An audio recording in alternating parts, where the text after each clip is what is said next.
Hi, my name is Francesca Gonzales. I am the Administrative Technician for the Office of Emergency Management. That's where we are today, here at 3280 Airport Road. The Office of Emergency Management is a division that falls underneath the Sheriff's Department. First, we're going to start here in my office, where the Administrative Technician Reference Manual lives. And we'll find everything that we do, that I do here in this building, is in this book. The idea of this book started a little bit before this project started, but it kind of developed into making it more official and grounded so that anyone, a volunteer or one of our interns, could come in and do anything if I wasn't here to be able to do it. In my office, I do share it with an intern. I also monitor weather from here so that I don't have to sit in the EOC, and so when the director and the deputy director and everyone's out of the office, I can keep in tune of what's going on and have live video feed, which right now has blocked because my computer wants to restart. We're going to head over into the next room. So when an event happens, like a fire or a flood, everyone calls 911, which is located in there. They're a little busy right now, so we're not going to bother them. But everyone will call 911, and 911 gets inundated. They can't take all the phone calls about the fire, where to go for shelters, or any of that information. So what happens is we actually sign a declaration, and a declaration being signed by dispatch isn't the only way this can happen. The Sheriff Pelley, can say, activate the EOC. The commissioners can activate the EOC, the city managers can activate the EOC, and so can the fire chief, Chief Donner. And we'll write up a piece of paper. That door will remain open, and communication between the dispatch center and the EOC will then activate, and people will start within Boulder County employees as well as city employees, and then outside specialists will come and work in the EOC.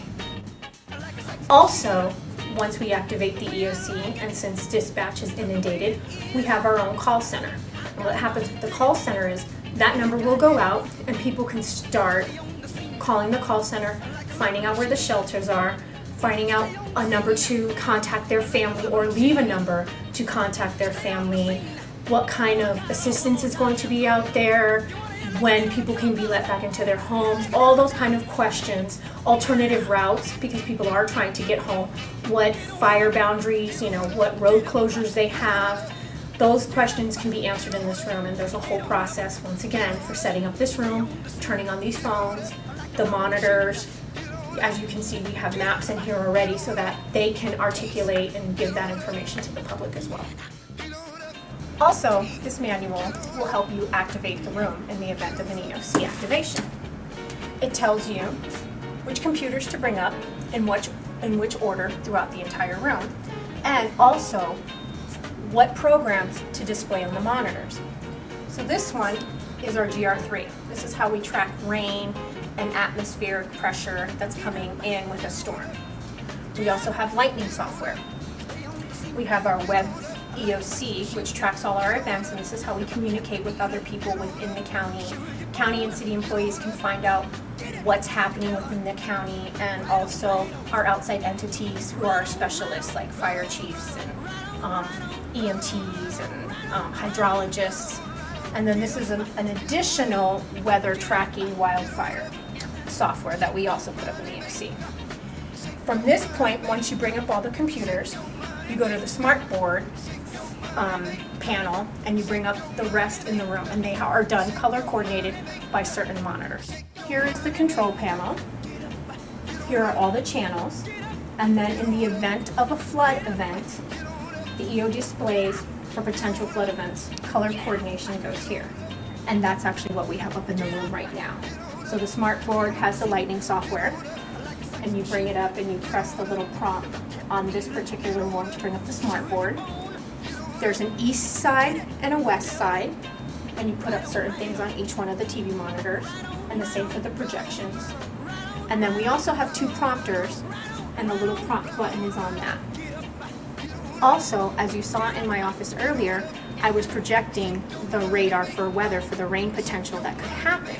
I feed that, I put that on here, I turn on the computer, I feed it into here, and then I also use this control panel monitor here, which also has a list of directions to feed it into my office. Also, we have directions for putting scrolling messages across our board. It comes automatically, we automatically keep it in military time because most patrol and fire go by military time. And you'll see that the little, in the room, directions how to edit, display a message is here as well as in the book. As you can see, I've just gone over very small details of what this manual provides.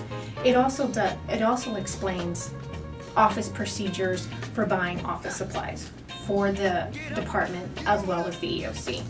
It explains how to turn on what I just went through, the EOC. This book also describes what documentation needs to be printed, where you order certain things from. It goes on and on and on, so it's just a small little piece of what I do, but also has such a big picture.